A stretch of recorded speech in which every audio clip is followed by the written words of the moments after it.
নিজের জানাজার দাওয়াত দিয়েছেন ঢালিউডের জনপ্রিয় অভিনেতা ইলিয়াস কাঞ্চন। সোমবার এফডিসিতে রূপালী পর্দার মুকুটহীন নবাব খ্যাত কিংবদন্তি অভিনেতা প্রবীর মিত্রর প্রথম জানাজা অনুষ্ঠিত হয়। সেখানে তিনি এই দাওয়াত দেন। এর আগে রোববার রাতে রাজধানীর একটি বেসরকারি হাসপাতালে চিকিৎসাধীন অবস্থায় প্রবীর মিত্রের মৃত্যু হয়।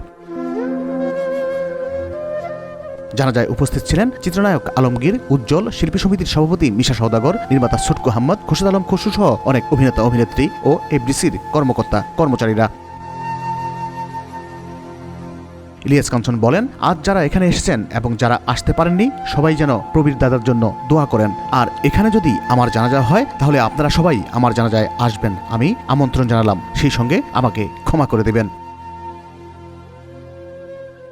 এ সময় তিনি আরো বলেন, সবাইকে চলে যেতে হবে, এটাই নিয়ম, কিন্তু কে কিভাবে যাবে সেটাই হলো তার ভাগ্য।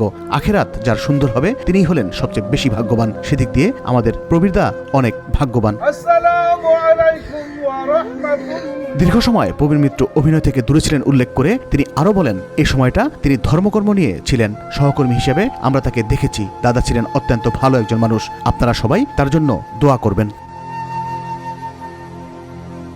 প্রসঙ্গত, প্রবীর মিত্র দীর্ঘদিন ধরে শরীরে অক্সিজেন স্বল্পতা সহ বিভিন্ন শারীরিক জটিলতায় ভুগছিলেন। গত 22 ডিসেম্বর তাকে হাসপাতালে ভর্তি করা হয়।